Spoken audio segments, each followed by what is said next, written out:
Boa noite a todos, todas. Obrigada pela participação nas palestras que nós estamos organizando pelo Conservatório Villa-Lobos da FITO. A FITO é uma fundação, Instituto Tecnológico de Osasco, que mantém uma escola de educação básica e também o conservatório. E são autarquias da prefeitura do município. E nessa noite é com muita alegria, muito prazer que nós vamos receber a professora a doutora Cristiane de Leon. E ela foi nossa professora também por algum tempo, professora da Faculdade de Música e também do Conservatório, preparou vários alunos e entre eles alguns hoje já estão nas universidades, já foram encaminhados até para mestrado nas universidades. Então, a Cristiane ela tem todo um repertório de conhecimento em relação ao ensino e aprendizagem do violino. E esse é o foco das nossas lives, né? Temos trazido diversos palestrantes de instrumentos diferentes e cada um, então, está dando uma contribuição para vocês a respeito do ensino e da aprendizagem dos seus instrumentos. Então, hoje é o dia do violino. Boa noite, Cristiane. Eu vou apresentar rapidinho um mini currículo da Cristiane. Ela nasceu em Curitiba e depois, aos 6 anos, já iniciou os seus estudos de violino e depois ela foi até a cidade de Brasília e lá ela acabou realizando a graduação também na Universidade de Brasília, né? Além de ter estudado também na Escola de Música de Brasília, que todo mundo conhece, a gente sabe que é uma das melhores escolas do nosso país.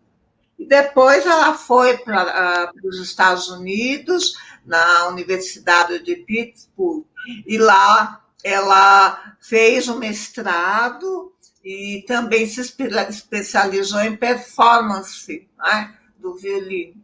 E aí, voltando aqui para o Brasil, foi quando eu a conheci, e ela acabou trabalhando com a gente por um bom tempo, deixou saudades, né, porque teve que retornar para Brasília, e acabou deixando um vazio enorme na escola, né? Mas aí depois ela fez também o doutorado na área, na Unicamp. Então, hoje nós podemos falar doutora Cristiane de Leon, né? Ela estará com vocês nessa noite. Seja bem-vinda, tenha uma ótima palestra e nós estamos de braços abertos para receber você a hora que você quiser. Você sabe que a casa é sua, o Conservatório Musical Villa-Lobos é uma casa, né, que você residiu por algum tempo e tem um lugarzinho seu lá, né, especial, tá bom? Então, Cristiane, passo a palavra para você. Obrigada. Boa noite, Ney. Boa noite a todos, né? Eu estou muito feliz, quero agradecer o convite. Eu realmente só tenho ótimas lembranças desse meu tempo na FITO. E hoje eu vim aqui falar um pouquinho para vocês, que eu acho que é importante para todo mundo que toca, que dá aula, tanto para professores como instrumentistas, que seriam estratégias de estudo no aprendizado, né? Ligadas ao aprendizado do violino.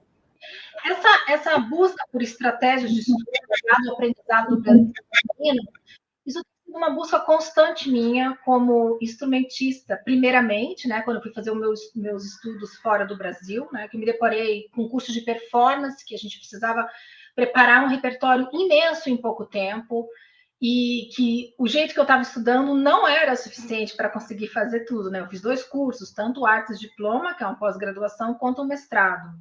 Então, esse meu interesse primeiro surgiu como violinista, e depois também como professora, né, dentro da minha vivência, da minha prática. E voltando à minha tese, quando eu falo um pouco, eu trato sobre o desenvolvimento técnico e musical no violino, utilizando obras de um compositor brasileiro chamado Oswaldo Franconi. E tem um capítulo na minha tese que eu trato um pouco sobre técnica e interpretação. E dentro desse capítulo eu falo um pouco sobre a prática de estudo, a prática do estudo, e engloba algumas estratégias, né? Então, eu vou falar um pouco, tentar colocar vocês um pouco nesse universo, né, violinístico, mas o que eu vou falar aqui serve para todos os instrumentos, inclusive para quem está querendo desenvolver habilidades, alguma das coisas que eu vou falar, que é aprender coisas assim, quer desenvolver alguma habilidade, não só com o instrumento, porque essas estratégias de estudos, algumas delas são adaptáveis para todas as áreas. Mas primeiro vou falar um pouco sobre o aprendizado do violino. Então, né, pensando no desenvolvimento da técnica violinística, ela vai englobar a capacidade de executar os 3 elementos da música: som, afinação e ritmo. Então, segundo esse autor do violino, chamado Flash, né, desenvolver essa técnica significa a habilidade de produzir todas as notas musicais claramente, com uma qualidade sonora bela, com a dinâmica requerida e com o ritmo correto. Então, eu vou falar bastante sobre alguns pedagogos, e um é o Galâmia. Eu tenho o meu professor nos Estados Unidos, foi aluno desse professor de violino Galâmia, e no tratado dele, ele fala sobre esse desenvolvimento do violino e ele apresenta 3 fatores. Primeiro, vai ser o fator físico, que vai envolver toda a parte anatômica, ou seja, tamanho das mãos, os braços, o formato dos dedos, entre outros, e os movimentos do corpo a se tocar violino. O segundo fator que vai interessar muito para a gente aqui é o fator mental. Seria o que? A capacidade cerebral de elaborar, direcionar e controlar os movimentos do corpo. E o terceiro fator é o fator estético-emocional, que vai tratar dessa habilidade da compreensão musical para a elaboração de uma interpretação. Então, eu vou falar um pouco sobre esse fator mental, que vai interessar, né? Eu vou falar, porque antes mesmo de eu falar das estratégias, esse fator mental, que o Galâmia aborda, ele está diretamente ligado às estratégias de estudo.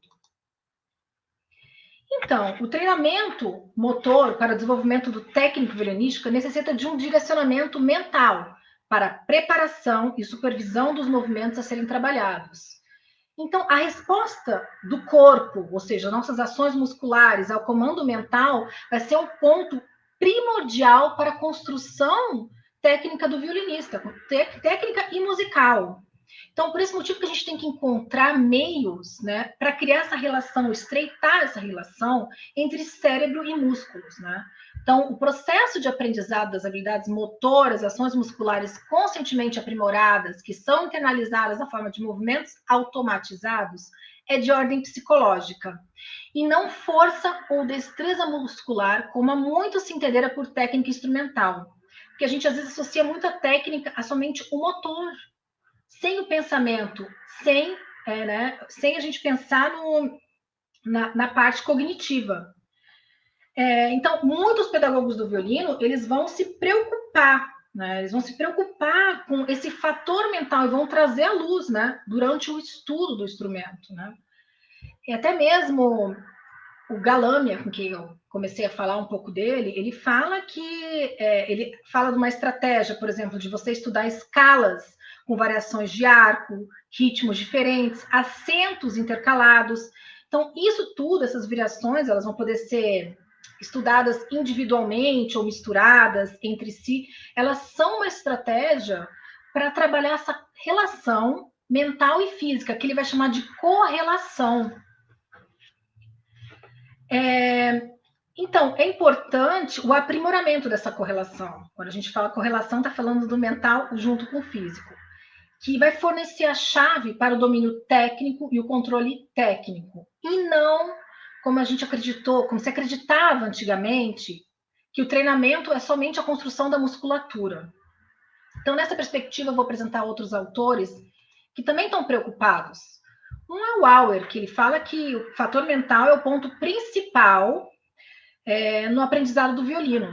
Né? Então, ele fala, a menos que sejamos capazes de realizar um intenso trabalho mental e uma concentração prolongada, é perda de tempo empreender a tarefa complicada de dominar um instrumento tão difícil quanto o violino. Gente, eu queria só enfatizar, o Auer, por exemplo, ele foi professor da escola russa, né? E ele foi professor do Heifetz, Milstein, de grandes violinistas do século XX. Então, eu estou usando alguns pilares, né? Esse, na verdade, é o autor mais antigo. Já o Fischer, que já é do século XXI, no seu livro Basics, eu vou dar um exemplo como ele pensa nesse fator mental aliado ao estudo. Ele desenvolve exercícios de técnica, né? No qual, antes de iniciar os exercícios, ele apresenta conceitos, ou seja, ele começa com um processo reflexivo para depois apresentar esses exercícios técnicos para a resolução de problemas violinísticos. Então, assim, fica uma pergunta, né? Como é que a gente pode melhorar de uma maneira eficiente, né?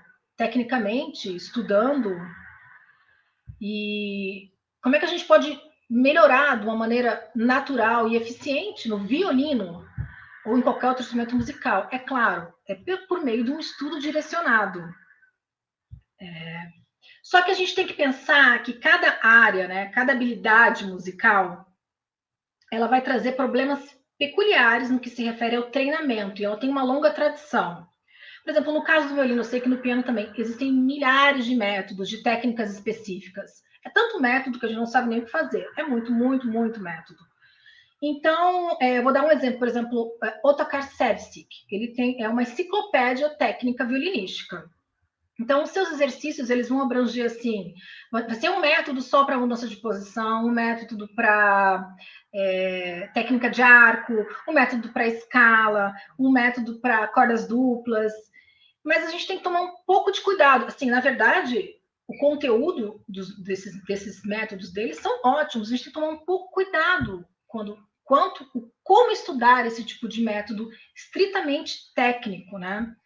Flesch, que é um pedagogo alemão, ele já alertava isso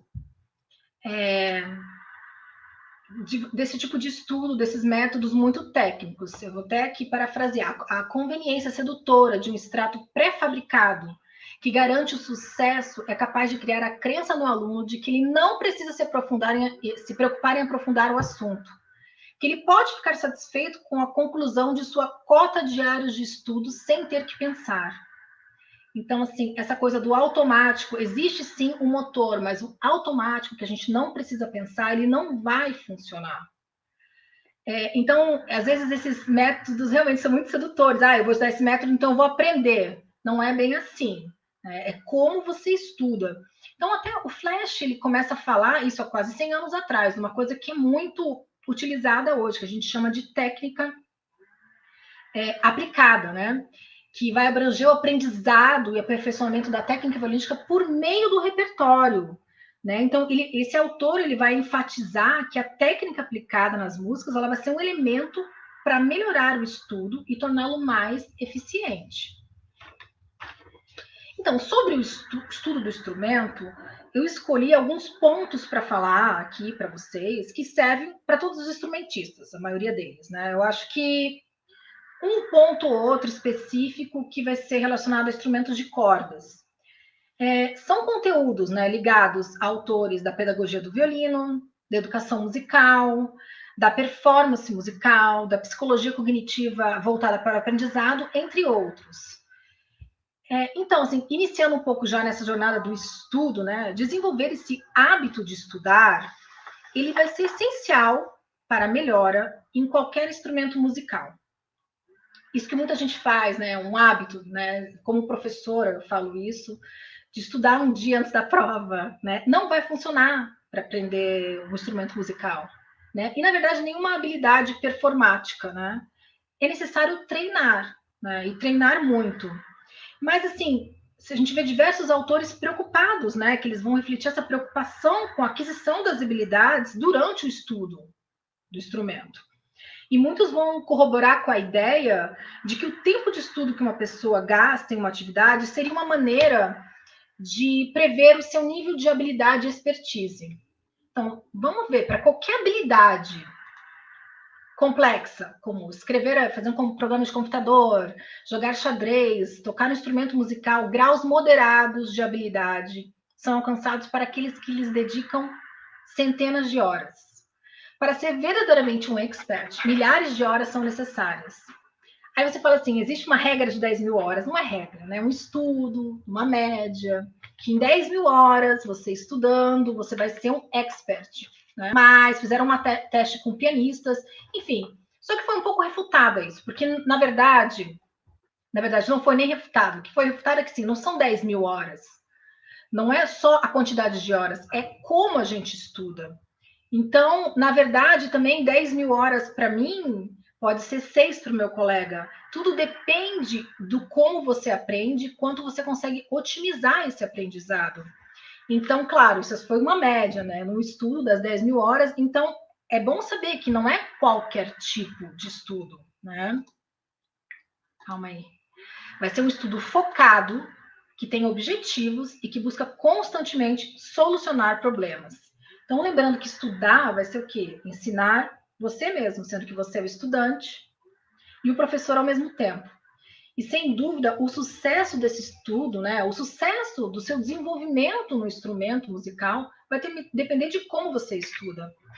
Aí vem também o papel do professor. Como professor, eu tenho até que falar um pouco sobre isso, porque eu também estou falando assim, o que eu estou falando aqui serve para aluno, para professor, para intérprete, né, para todo mundo envolvido em aprender, em evoluir no estudo.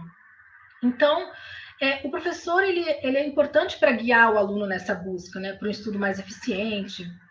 E segundo o grande professor de violino, esse que eu já falei, o Galânia, né, que é da escola franco-belga, que, como eu estudei nos Estados Unidos, ele ajudou muito a escola violinística do século XX dos Estados Unidos, né.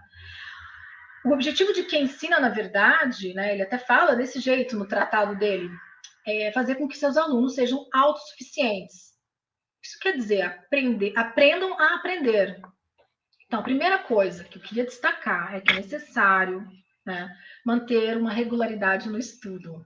Né? Então, é melhor estudar todos os dias um pouco do que poucos dias muito. Né? E aprender a administrar o seu tempo de estudo diário também vai ser essencial para o desenvolvimento no violino e, na verdade, em qualquer habilidade que você queira aprender ou desenvolver. Então, sabendo disso, vem a primeira coisa que eu queria falar, a concentração. Né? A concentração durante o tempo de estudo é um ponto, assim, chave, né? Porque sem concentração o estudo não vai adiantar muita coisa, né? Nada. Então, tentando entender que os adultos, em média, eles têm a capacidade de se concentrar, isso é uma média, de 30 a 45 minutos. É claro que isso pode variar de pessoa para pessoa. Por isso, assim, você tem que observar, né? Durante o seu estudo, os picos da sua concentração. Quando que você começa a dispersar? Assim, é a minha experiência. Eu cronometro 50 minutos e mais ou menos, quando está perto de 50 minutos, eu comecei a dispersar. Aí toco o alarme. Então, assim, mas claro, essa concentração também é um treino. Ela é ensinada. Ela é um processo que você vai desenvolvendo com os anos. E é importante também lembrar que entre o estudo a gente vai ter as sessões de estudo, a gente tem que ter sessões de descanso, que é quando as informações acomodam, né? Que a gente fala de uma maneira mais informal. O descanso faz parte do aprendizado. A gente está lidando não só da parte cerebral, mas com a motora também. Já as crianças, elas vão ter, em média, o tempo de concentração de 1 minuto a 1 minuto e meio por ano de idade. Aí vem, né, os professores de crianças, que são, assim, né, importantíssimos. Por isso que, vamos ver, uma criança de 6 anos, ela vai ter mais ou menos o foco, tipo assim, vai conseguir concentrar de 6 a 8 minutos numa mesma atividade. Então, a gente vai ver que os professores de crianças, eles vão ter que variar as atividades durante a aula, para poder fazer com que esse aprendizado seja válido. Então, outra pergunta muito frequente: quantas horas por dia devemos estudar? Isso vai depender, né, do seu grau de desenvolvimento no violino, seu nível de desenvolvimento. O iniciante, por exemplo, não pode estudar muitas horas, tá? É importante ter um plano de estudo, que você siga o plano de estudo pelas, né, as orientações do seu professor. Porque o iniciante ele ainda está aprendendo postura, a parte mecânica, os movimentos básicos a tocar violino, e principalmente ele está desenvolvendo a musculatura. Então, um estudo excessivo, sem o preparo mental e físico, pode causar muitas tensões e até mesmo uma lesão séria. Então, assim, recomenda-se os estudantes irem aos poucos, né? Os iniciantes, 15, 20, 30 minutos, e vai aos poucos. E esses exercícios muito importantes para os iniciantes são os exercícios motores para desenvolver a musculatura.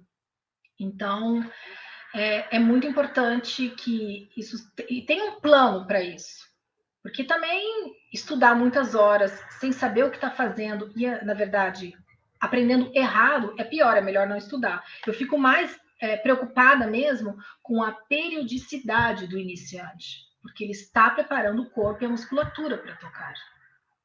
Já os alunos de nível mais avançado, né, ou quem já é profissional, quer se profissionalizar, ou quer seguir adiante, esses autores eles recomendam entre 4 e 5 horas de estudo diário, com intervalos entre as sessões, né?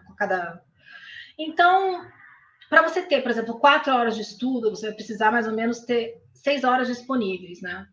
Mas esses autores são do século XX. Eu já olhando o autor do século XXI, eu estou falando do autor ligado ao ensino do violino, ele já fala de 2 a 3 horas, né? O mundo mudou muito, né? Mas porque ele até enfatiza, o Fischer, que é mais importante a qualidade do estudo do que a quantidade de horas, né? Então, 2, 3 horas bem estudadas, para ele, é mais do que suficiente. A gente tem alguns aliados importantíssimos, né? Que a gente pode utilizar durante o estudo. Só baixar aqui. Primeiro, o metrônomo. Vai ajudar principalmente no desenvolvimento da regularidade rítmica e na coordenação e automatização dos movimentos. Para o violino é muito importante, porque a gente tem essas duas lateralidades, a mão direita e esquerda, que tem que estar coordenado. Então, quanto mais, uma coisa muito importante, quanto mais você puder subdividir o tempo e as figuras rítmicas, mais você terá precisão rítmica e técnica. O espelho, né? O espelho, ele é ótimo para observar a posição e os movimentos. O gravador, hoje em dia é muito acessível, né? Tem um gravador, o celular serve como gravador, e dessa forma você pode se ouvir sob outra perspectiva. E o diário de estudo, né? Que vai ajudar no planejamento e na análise do seu estudo. Então, durante todo esse processo de estudar, é muito importante, esses são aliados, mas são aliados da autoavaliação, né? O espelho, o gravador, o diário de estudo, o metrônomo, eles vão ajudar muito nessa autoavaliação.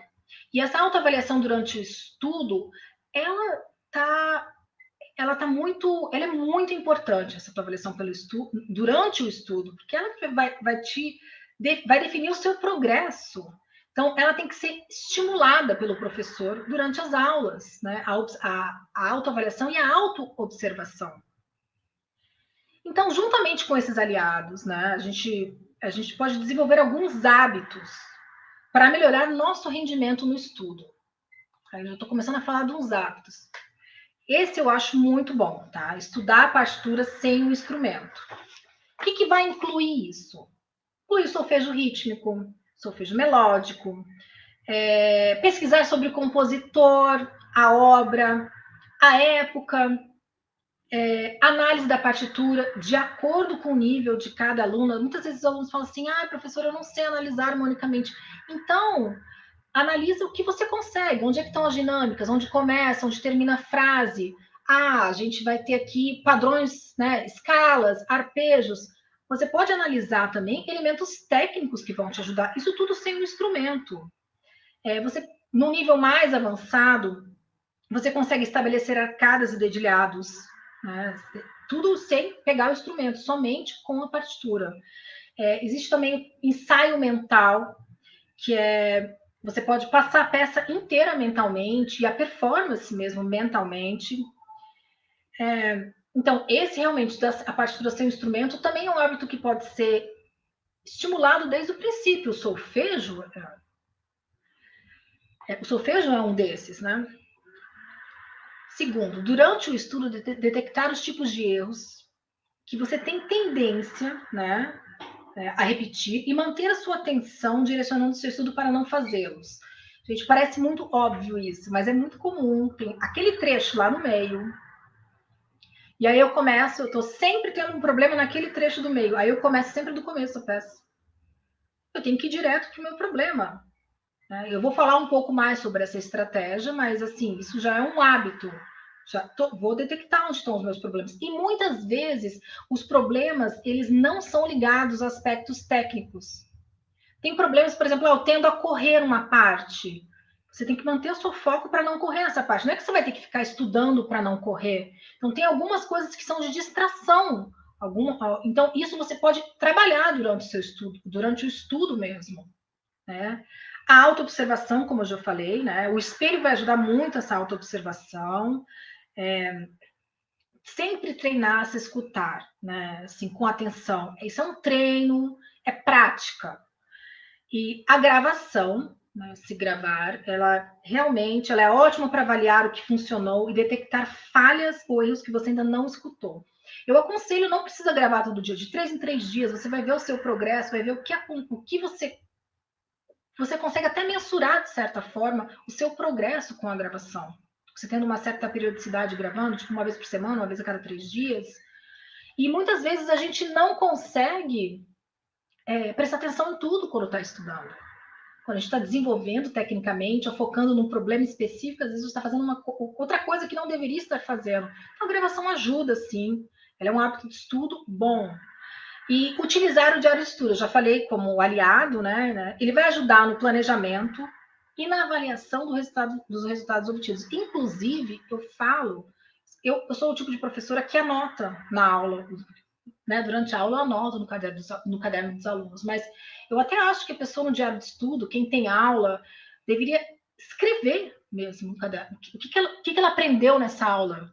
Isso é bom até para ela saber o que ela conseguiu absorver naquela aula. E também colocar os seus objetivos, suas metas de estudo. Enfim, ele é muito bom para essa avaliação dos resultados obtidos também. Então, eu queria até, assim, para ilustrar um pouco isso sobre autoavaliação, autoobservação. Alguns anos atrás, eu estive em um masterclass nos Estados Unidos, né, num simpósio do Heifetz, que foi... O Heifetz, olha, falei do Auer aqui. A Heifetz foi aluno do Auer, né? E é uma ex-aluna do Heifetz, que faz esse simpósio todo ano nos Estados Unidos, e tem palestras, masterclasses. Eu tive a oportunidade de estar numa palestra, masterclass, do violinista Joseph Silverstein, que foi Spala, acho que mais, por muitos anos, da Orquestra Sinfônica de Chicago. E ele deu um grande conselho para todo mundo que estava ali sobre essa autoavaliação no estudo. Ele disse uma coisa assim, que é de se pensar, né? Assim, é uma coisa, é até um choque. Se você está estudando 5 minutos um trecho e não vê nenhuma melhora, é porque está estudando errado. Né? Alguma melhora você vai ter que ter, senão realmente o seu estudo ele está errado. Então, outra coisa que você tem que pesquisar é como é que seu estudo funciona melhor. Estudar sessões seguidas, com intervalos, por exemplo, de manhã no mesmo turno, ou à tarde, ou à noite, ou sessões espaçadas durante o dia. Bem, eu já tive a fase da manhã, hoje, trabalhando, espaçadas durante o dia. Eu gosto dessa sensação de estar enferrujada entre as sessões, porque quando eu estudo 1 hora de manhã, eu faço outras coisas, estudo 1 hora à tarde. Quando eu retomo à tarde, eu estou enferrujada. Mas isso simula também a vida real. Porque nem sempre, durante a performance, eu vou ter a situação ideal de ter tido 2 horas para estudar, para aquecer, para estudar escalas, arpejos.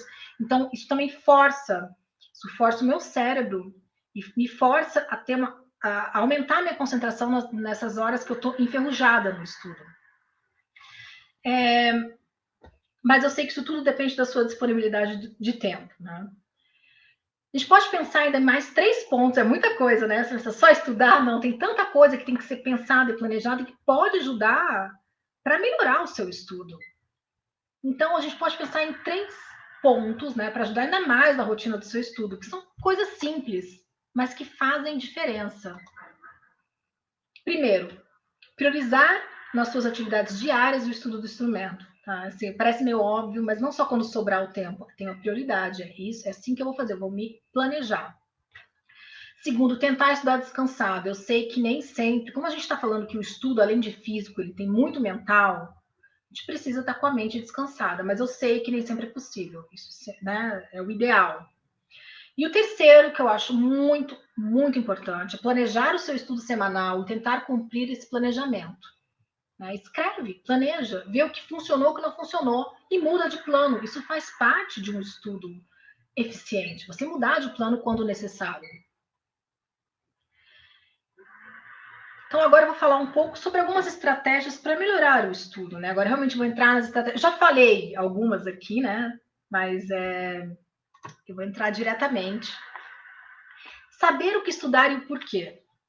Tá, gente? Pensar antes de estudar. Né? Pensar no que tem que ser resolvido e melhorado antes de pegar o violino.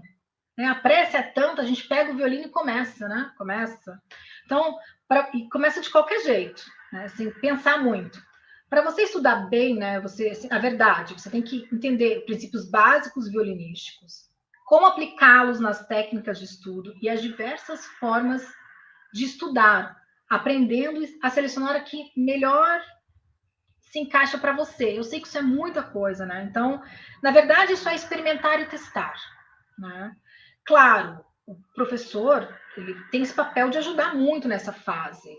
Ele vai ter que indicar algumas maneiras, né, que você pode estudar e te direcionar para um estudo mais eficiente. Uma das preocupações, por exemplo, durante a minha aula é essa. A minha grande preocupação durante a aula de violino, assim, durante a aula a gente consegue resolver os problemas. É quando o aluno está sozinho. Tentar estimulá-lo, dar ferramentas técnicas e também até mesmo criativas para resolver problemas. Então, isso tem que ser uma busca do instrumentista, tá? Mesmo assim, eu estou falando do professor, mas do instrumentista no geral. Ou seja, uma pesquisa constante e aprender melhor e mais rápido.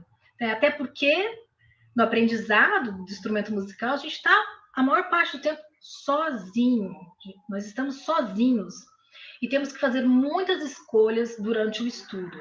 Então, resumindo isso tudo, para falar que 3 minutos gastos pensando antes de iniciar o estudo é melhor do que perder 3 horas de repetição sem propósito, onde muitas vezes você vai fixar mais o erro, vai fixar mais o que está ruim e vai perder tempo. Né? Então, aproveita, usa o seu diário de estudo nessa hora, anote seus objetivos, o que você pretende melhorar nesse dia e como você vai fazer. Tem que tentar usar.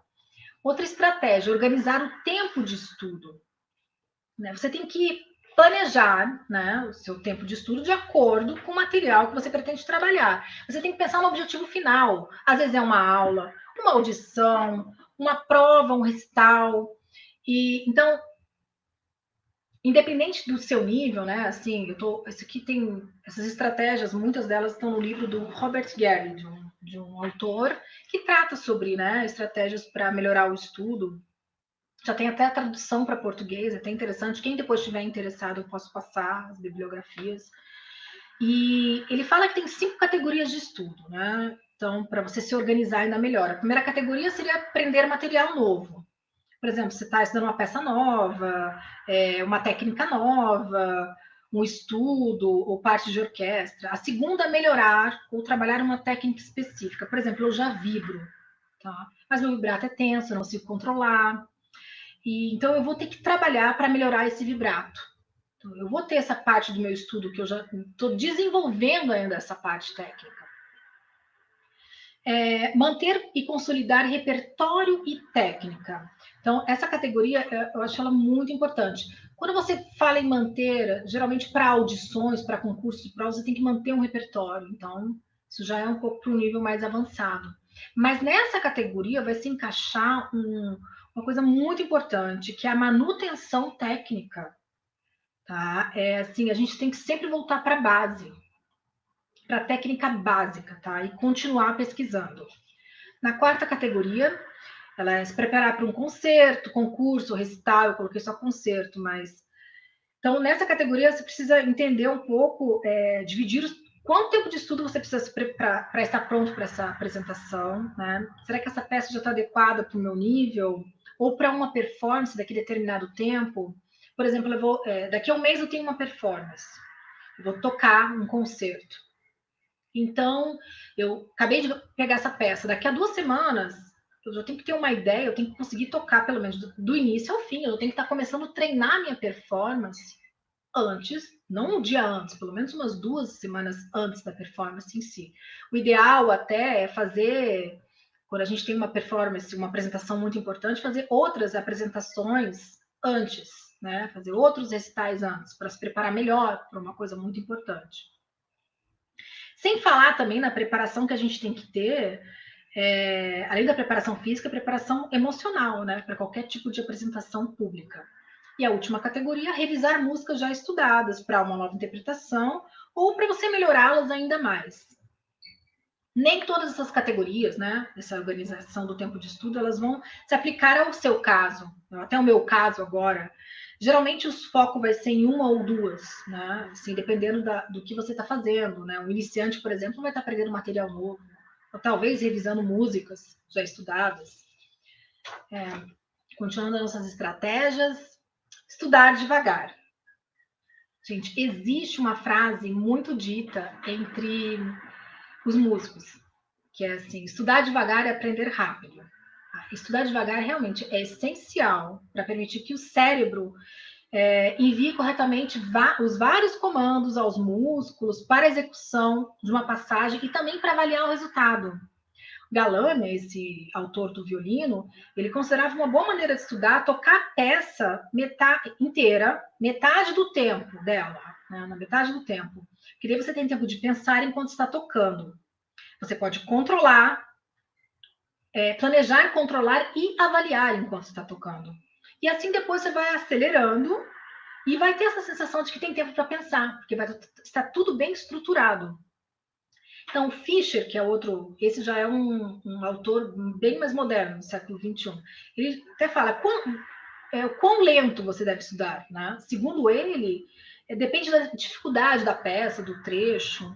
Por exemplo, se for uma dificuldade moderada, vou dar um exemplo, você toca a peça, mas tendo problemas em alguns trechinhos, basta que você toque um pouco abaixo do tempo.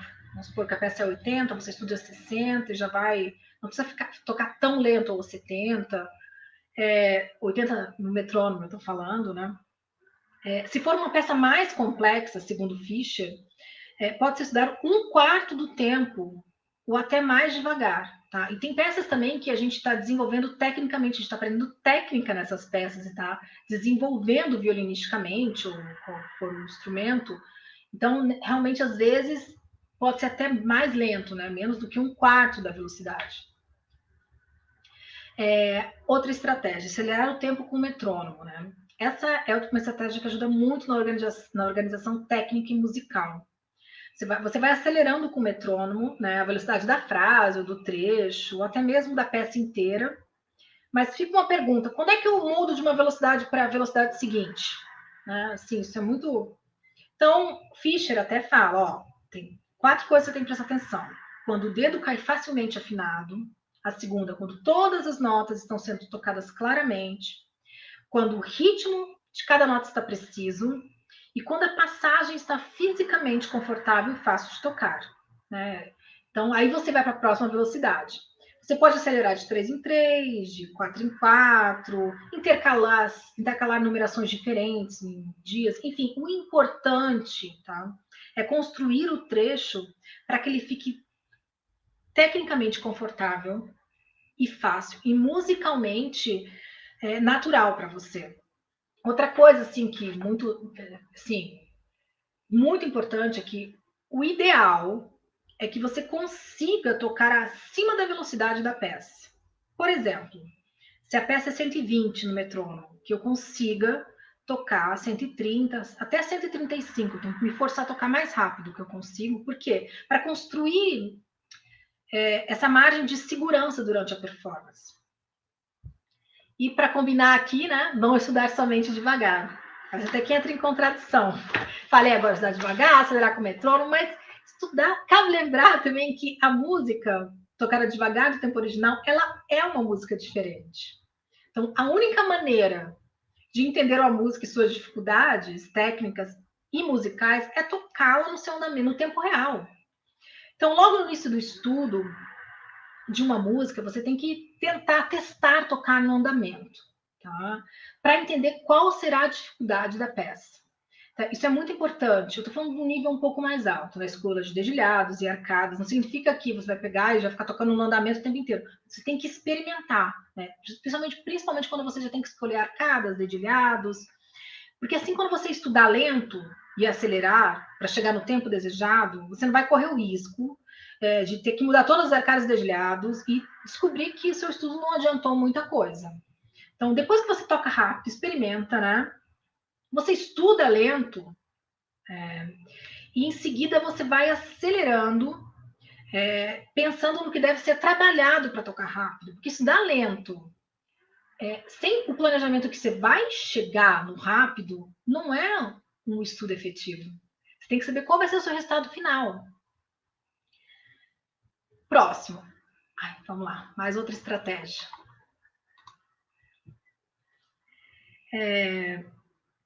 Repetições corretas. Gente, claro, todo treinamento musical, o estudo, não tem como fugir da repetição, né? É uma ferramenta, né? Então, a repetição de trechos, ela vai permitir a compreensão da parte estudada, a automatização dos movimentos e a memorização. Mas a repetição ela só é útil ou válida se a passagem certa ela for repetida muito mais vezes do que a errada. Então, acontece muito. Você está estudando, né? Assim, eu falo isso como experiência, como professora, como aluna também. Eu estudei, não estou acertando o trecho, de repente acertei. Pronto, acabou meu estudo. Tá aqui, solucionei meu problema. Então, assim, vários autores, né, eles destacam isso, né, ligados à performance, que quando a gente toca uma passagem diversas vezes com erros, e daí finalmente a gente acerta a primeira vez, a gente pode ter essa sensação de que o trabalho acabou. Mas não, ele acaba de começar, né? A gente tem que continuar trabalhando diversas vezes essa passagem, até que ela se torne uma segunda natureza tocando certo. Outro ponto bem interessante dessa parte da repetição, como a gente falou antes dos métodos técnicos, né? Que também tem muita repetição, é que os trechos selecionados, né, de preferência sejam curtos e que tenham algum significado musical, porque daí você vai tornar o estudo consciente e acelerando também o processo de memorização. Né? Essa coisa da repetição, repetir frase ou algum trecho musical. Então, não simplesmente repetir notas. Né? Então, a gente tem várias... a repetição está presente no aprendizado musical, nos ensaios, nos jogos musicais para as crianças, nos exercícios específicos de técnica. Então, a repetição é muito importante nesse desenvolvimento de habilidades. Né? Outra estratégia que eu considero muito importante, que eu tenho que falar aqui, né, porque eu sei que essa é mais para violinista, para instrumentista de cordas, dar atenção, né, estudar a mão do arco. Né? A gente tem que dar atenção igual ou maior para a mão do arco. Por favor, não estudar somente a mão esquerda. Então, a maioria dos violinistas estuda, sei lá, dedica 90% do tempo para a mão esquerda, que é a que dedilha, né? Isso porque os problemas da mão esquerda, de certa forma, eles são mais fáceis de serem identificados, né? Eles são mais fáceis. Porque, em termos gerais, tá bom, tem o vibrato e as notas, mas ou você está tocando a nota certa ou errada. Então, é mais fácil de identificar. Já a técnica de arco, ela vai abranger também a parte estética. Então, o arco ele é conhecido como a alma do violino na escola francesa, né? E seus problemas específicos, eles têm que ter a mesma ou até maior atenção e tempo de estudo que a mão esquerda. Porque existem muitos elementos expressivos no arco. Então, isso significa os elementos básicos da técnica de arco, tem os movimentos básicos, assim, detachê, spiccato, mudança de corda, etc. Mas também tem outros elementos que, combinados com esses, vão se relacionar ao fraseado, cor de som e ao estilo. Por exemplo, a distribuição de arco, a velocidade do arco, ponto de contato, peso, ataque das notas. Isso aí já dava uma live, tá? Sonoridade, a cor do som, o estilo, só isso aí já é assunto para várias. Então, segundo esse autor, o Gerli, a técnica de arco ela é uma arte mais complexa do que a técnica de mão esquerda. Seus problemas são mais sutis, o progresso é mais lento e muitas vezes existe uma dificuldade para avaliar e encontrar soluções para esses problemas da mão do arco. Então, eu vou dar um exemplo, por exemplo, o formato da frase, né, a linha melódica, a troca de arco quando você muda do arco sem ruído, um acento característico, um tempo musical expressivo, respirações, um crescendo bem planejado, um esforçando bem feito, isso é tudo resultados de experimentos, inúmeros experimentos, né, baseados em julgamentos subjetivos, mas interligados e realizados por meios técnicos e objetivos. E a outra estratégia, que estou aqui falando para vocês, estude os problemas separadamente. Assim, separar os problemas e tentar resolvê-los um a um. Isso vai servir para qualquer instrumento musical. Por exemplo, no contexto de um trecho complexo, né, de uma música para instrumentos de cordas friccionadas. Agora eu vou falar um pouco. Então, eu aconselho a se separar, por exemplo, mudança de corda, mudança de posição, articulação, velocidade. Você está com problema específico, eu estou com problema na mudança de corda, em tocar rápido, eu estou com problema nessa articulação com o arco. Você pode separar cada um, trabalhar separadamente, né? E depois você começa a juntar nesse trecho, progressivamente, esses elementos. Então, é muito importante isso, né? De você conseguir extrair princípios e padrões dos trechos e trabalhados separadamente para depois juntá-los e conseguir resolver o trecho. Então, a verdade é que o autor Fischer, que já é um professor de violino agora, né, ele está vivo, do século XXI, ele afirma que as técnicas, elas estudadas separadamente, elas quase sempre são simples, né? A complexidade tem quando a gente tem que juntar várias ao mesmo tempo. E uma peça seria considerada mais fácil, não gosto nem de usar essa palavra, mas menos complexa ou mais simples, porque ela tem menos ações técnicas para você fazer.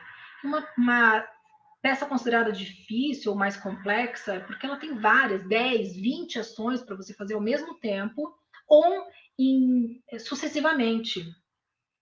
Tá? Por essas razões que elas devem ser separadas, né? E divididas, estudadas separadamente, para depois juntar, né, progressivamente. E segundo esse autor, o Fischer, construir um elemento técnico de cada vez vai ser a maneira mais rápida de desenvolver essa técnica violinística. Então, falei bastante, né? Essas são algumas estratégias que eu achei pertinente falar aqui com vocês. Elas são para ser experimentadas e utilizadas sem moderação, essas estratégias. Lembrando que cada um tem um processo de aprendizado, né? E a gente tem que buscar, criar e adaptar estratégias, né? Para a resolução de problemas no estudo do instrumento.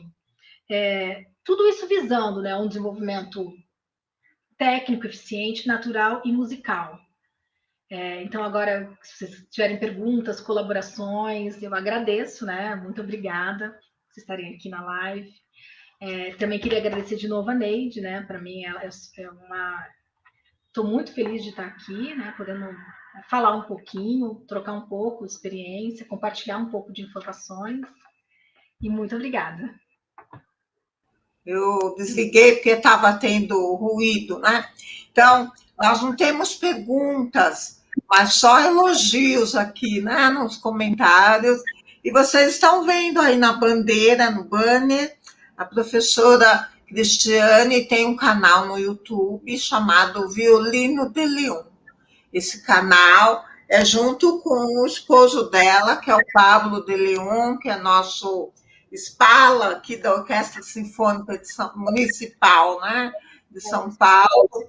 E Então, temos 2 violinistas no mesmo canal, e lá vocês vão encontrar, deixa eu ver se eu subo um pouquinho aqui para vocês verem rapidinho, só como tem várias dicas, vídeos, aula, né? Tá bem bacana o canal, para vocês darem uma olhadinha rápido aqui, ó. Tá? Então, aí vocês têm, né, o violino e vários vídeos explicando, por exemplo, o ligato, né, a técnica básica, o arco todo, várias explicações, então, que eles estão dando, e bem bacana, eu andei dando uma olhada, sou fã, né, da turma, da dupla, né, e aí, se vocês quiserem consultar também, tem para comunicar com eles, né, pelo site aqui, que eles têm também esse blog, tá? O blog deles, vou colocar aí para vocês verem rapidinho. Bem, aqui, ó. Também chama Violino de Leon, né? Tem o blog, então esse é o Pablo, a Cristiane, né? E aí tem vários áudios, vídeos também no blog. Aqui, ó, você deixa o e-mail e pode conversar com eles, né? Bem bacana. É um trabalho, assim, importante que eles estão fazendo, estão divulgando a parte do ensino, né? São 2 profissionais, violinistas, né? A Cristiane é solista, inclusive, mas eles estão se dedicando à parte do ensino, que é uma carência que a gente tem, né? Principalmente aqui no Brasil, a gente tem muitos professores, mas são poucos que realmente têm competência para ensinar, né? Então, muito obrigada, Cristiane, pela sua contribuição, pela sua participação. Mais uma vez, as portas estão abertas para você, a hora que você quiser. Volte à sua casa, né, que é o Conservatório Villa-Lobos da FIT. Né? Temos, para quem está nos assistindo, temos cursos livres de música, curso técnico também, profissionalizante, e cursos específicos para criança. A musicalização nossa funciona com uma aula de musicalização, uma aula de violino coletivo e uma aula de canto coral. Então, as crianças de 5 anos até 9 anos, elas têm 3 aulas por semana, e uma das aulas é o violino coletivo, que nós usamos como instrumento musicalizador, instrumento da percepção auditiva, enfim, a prática também coletiva, né? A prática de conjunto. Então, é bem bacana o curso de musicalização. Tá? Ele está localizado na Rua Camélia, 26, Jardim das Flores, Osasco. Vocês têm aí o telefone também, que é 3652 3043, né? Tem a nossa fanpage, né? A nossa, o Facebook também do Conservatório, o Instagram do Conservatório Villa-Lobos da FITO, tá? É importante colocar da FITO, porque tem vários conservatórios com o mesmo nome, né? Villa-Lobos, e aí acaba confundindo, né? O nosso, então, é da Fundação Instituto Tecnológico de Osasco, que é a FITO, tá? Então, boa noite a todos.